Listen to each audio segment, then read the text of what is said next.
Today we're doing a battery drain test between the iPhone 16, the iPhone 15, and the iPhone 14. So before we kick off the test here, I just want to let you know that all three of these iPhones are brand new. Of course, the iPhone 16 just came out, so it's of course brand new, but I also went out and bought a new unopened iPhone 15 and a new unopened iPhone 14 specifically for this video. So all three of the devices we use have no varying levels of battery degradation and all have batteries in perfect condition. I also evenly matched the brightness levels on each iPhone to the best of my abilities using a lux meter, and they're all connected to the same Wi-Fi network and the same cellular network. All of this to create as close to a fair test environment as possible. So the iPhone 16 got a nice increase in battery capacity this year in comparison to the previous iPhone 15. Certainly a bigger increase in capacity than we saw last year going from the 14 to the 15. And when announcing the iPhone 16, Apple said they gave the iPhone 16 quote-unquote a big battery boost as a result of the battery capacity increase in combination with the improved efficiency of the new A18 chip powering the iPhone 16. And even pretty early on in the test here, we are seeing a noticeable advantage on the iPhone 16,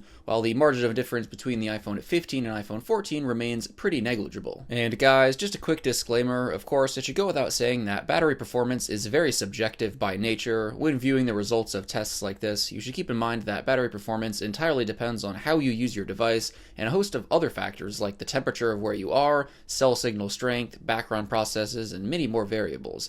Of course, a test like this, where I'm using these devices continuously until they die in one location, is not at all representative of real-life usage. Videos like this serve as a frame of reference of how these devices perform in comparison to each other when used continuously in a stress test like this, not at all reflective of real-life usage, of course, so keep that in mind. And even in very controlled tests like this, there's still going to be variables that throw things one way or another a little bit, so don't interpret these results with a percentage point by percentage point approach. It's just mainly to give you an overall picture of the performance of each iPhone. And regardless of how your iPhone battery performance is, you're going to want easy access to recharging your iPhone and its accessories, and that's where today's sponsor, Anker, comes in. The Anker MagGo wireless charger with stand makes it effortless to keep your iPhone charged up on your desk or nightstand, while the Anker MagGo wireless charging station 3-in-1 with a foldable pad will help you keep your iPhone, AirPods, and Apple Watch charged up on the go, thanks to its very compact and portable form factor. The MagGo wireless charger with stand is powered by Qi 2 and is fully MagSafe compatible. It'll charge up your device at the 15-watt ultra-fast wireless charging speed, which is actually faster than the latest 25-watt wireless charger. It can charge an iPhone 16 Pro to 100% in 1 hour and 53 minutes, while the latest 25-watt wireless charger takes 2 hours and 4 minutes. It's also doubly faster than the typical 7.5-watt wireless charger. It can charge an iPhone 16 Pro to 25% in just 21 minutes, while the typical 7.5-watt wireless charger takes 42 minutes. And having hands-free charging for both the vertical and horizontal orientation is very convenient for watching content, taking video calls, or using the standby mode feature, which springs into action when charging in a horizontal orientation. The charging pad uses Anker's exclusive internal mechanical rotation structure, which allows the phone to very smoothly rotate 360 degrees, which helps reduce damage caused by manual friction on the back of the phone. And it rotates with a very satisfying mechanical clicky sound that sounds like turning the knob of a safe. And the charging surface can be adjusted from 20 degrees to 90 degrees, which allows you to get the perfect view of your iPhone while it's charging. And when you adjust it to 90 degrees, you could easily charge your AirPods on it. And the MagGo wireless charger with stand comes in both black and white. The Anker MagGo wireless charging station 3-in-1 with a foldable pad is the ideal choice for keeping your iPhone and its accessories charged up on the go wherever you are. Thanks to its ultra-compact design that's smaller and lighter than a baseball, it can easily be folded up into a little UFO shape that's as small as AirPods. It's also powered by Qi 2 and is fully MagSafe compatible. It features the 15-watt ultra-fast wireless charging speed and is just as fast as the original MagSafe charger, and is doubly fast than the typical 7.5-watt wireless charger. The Apple Watch charging is Apple certified and can charge an Apple Watch Series 10 to 100% in 1 hour and 17 minutes, where other Apple Watch chargers can take 3 hours and 29 minutes. And when folded up, it can also serve as a phone stand. You can charge your Apple Watch with the band unlatched or with it latched, thanks to the flexible strap material that this charger has. And I must say, it's so nice being able to charge my iPhone, AirPods, and Apple Watch simultaneously with this one charger, and not having to use 3 separate cables to charge all my devices like I normally have to do, which makes an absolute mess on my desk. And the MagGo wireless charging station 3-in-1 with a foldable pad comes in a handful of nice color choices. So if you're interested in outfitting your iPhone and its accessories with high quality quality chargers that'll ensure all your devices will remain charged up at all times. Check out the link in the video description down below. Big thanks to Anker for sponsoring this video. So as we continue with the test here, the 16 remains solidly in the lead, with the 15 and 14 still remaining within 1 or 2 percentage points of one another. So as always, I'm happy to see the latest iPhone 16 performing best, coming from the already very good battery performance that the 15 has. I can only imagine where smartphone battery performance will be in 5 to 10 years as the efficiency of chipsets in these devices continues to get better with time,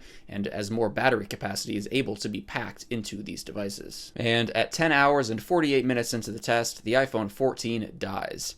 Then just a few minutes later, at 10 hours and 54 minutes into the test, the iPhone 15 also dies, leaving the iPhone 16 as the last device left standing, solidly hanging on after our second round of Minecraft here. And finally, at 11 hours and 58 minutes into the test, the iPhone 16 finally dies. So guys, there you have it. As I said earlier, it's very nice to see the 16 performing best in tests like this. Steady increases year over year definitely adds up, and this year with the 16, it was definitely a more substantial year, as again, the capacity increase going from the 15 to the 16 was higher than it was going from the 14 to the 15 last year, and of course Apple's efficiency improvements as well. And as much as I wouldn't recommend upgrading to the iPhone 16 specifically for the reason of battery performance, if you have an iPhone 13 series or newer, if you have something older than that, it's of course not only just a great value smartphone, but does have fantastic battery life that will get pretty much anybody through a typical day of usage. And guys, that just about wraps it up for this video. Thank you all so much for watching, and of course, as always, I'll catch you in the next one.